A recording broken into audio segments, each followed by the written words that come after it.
Hello and welcome to another Signature Retail Services training video. The purpose of this video is to help educate you on the planogram. In this video, we will cover what a planogram is, what types of information you will find on a planogram, how you'll read a planogram, where you will find them in the store, and how to print a new planogram when you need one. We will also compare the planogram to the actual bay it represents. We will look at how to set a bay according to planogram, what to do when a bay is contaminated, how to handle the situations where the product you are looking for is in stock but not in the bay like it should be, where to store the planogram when you are done with a service call, and we will wrap up with a review of all of this content. So, I hope you're ready because we're going to dive right in. Let's look at what a planogram is. Planograms are a key part of what we do at Signature Retail Services every single day. While planograms come in many different styles, their basic function is to tell you where an item is supposed to be stored on the shelf. At the Home Depot, a collection of shelves is known as a bay. Some planogram sets may cover several bays. At the Home Depot, every bay should have a planogram present for reference. Whenever you are working on a project, you will be required to find the planogram and verify that the set matches the planogram. So, where do you find the planogram? At the Home Depot, every planogram should be placed in a pouch that is attached to the left upright of the bay.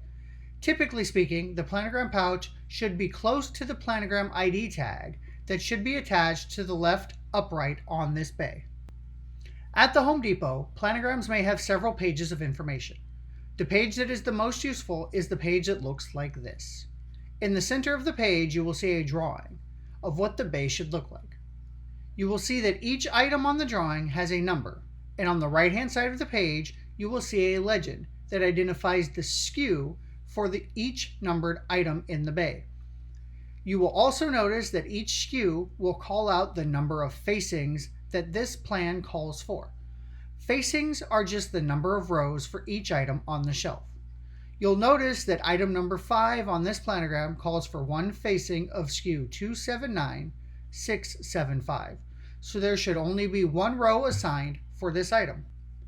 You will also notice that the planogram calls out the distances between the shelves. This information can be found on the left-hand side of the page. This information is useful if you end up doing a project that requires you to adjust the shelf heights.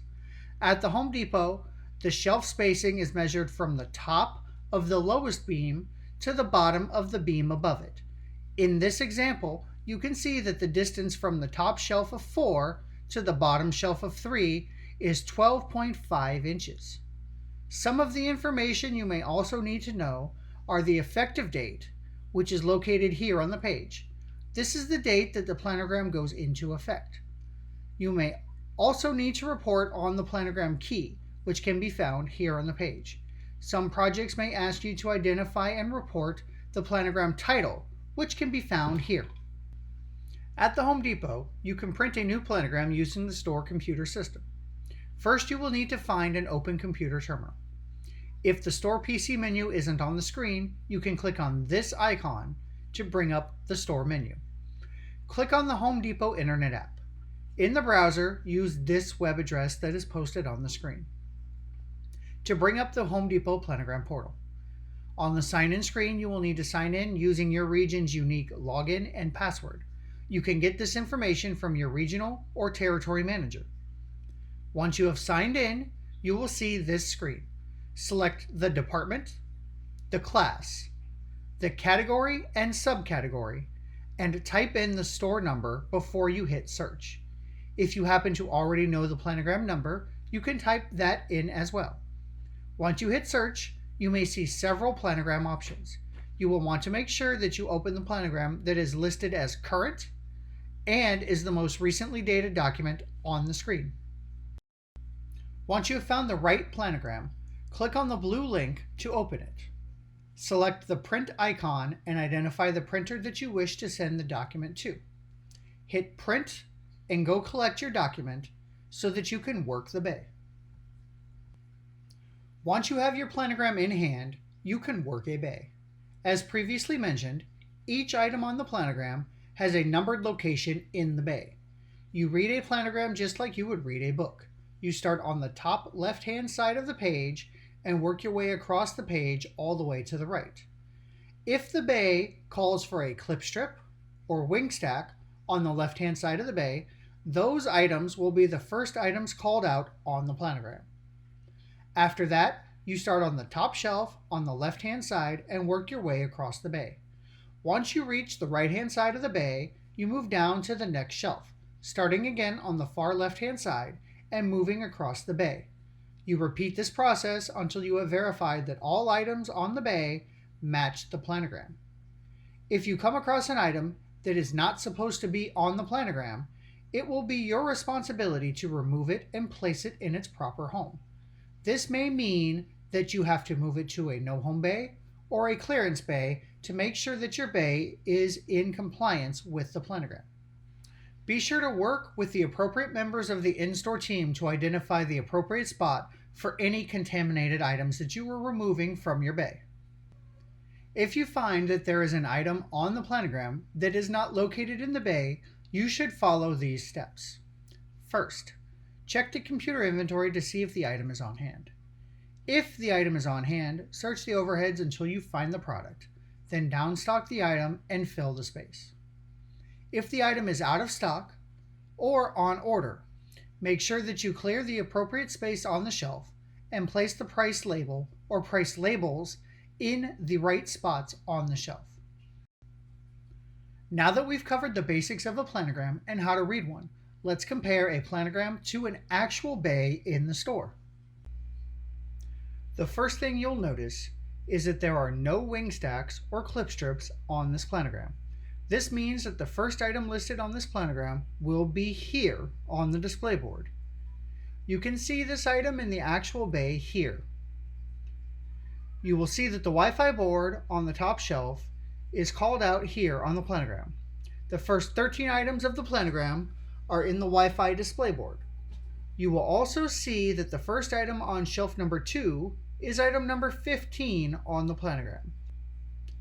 In this store, the entire second shelf is represented by tear pads. Stores often choose to do this because the dollar amount of the item is high and is more likely to be the subject of theft. To combat theft, the store keeps these items in a locked up area at the front of the store. Starting on shelf number 3, the items are not considered to be high dollar items, so the actual product is placed on the shelf, not just the picked tickets. Some of the higher amount items will be wrapped in an anti-theft device which is known as spider wrapping. You may encounter situations in which the same SKU is merchandised in 2 different spots on the planogram and is merchandised in 2 different methods. Items 27 and 31 on this planogram are the same SKU, but item 27 is merchandised as a tear pad, while item 31 is merchandised as physical product wrapped in spider wrap. When you encounter situations like this, contact your supervisor for further directions. You may also have noticed that there are several items that are out of stock in this bay. Despite the product not being physically present, they do still have a merchandised space on the shelf, and the proper price labels are in place to hold the spot for these products until the inventory can be replenished. I want to take a second to double back and talk about facings. Earlier in this video, we mentioned that facings were just the number of rows each item has on the shelf. Items can either be faced by the individual unit or by the case. In order to determine which way your products are being faced according to the planogram, you will need to refer to this page of the Home Depot planogram.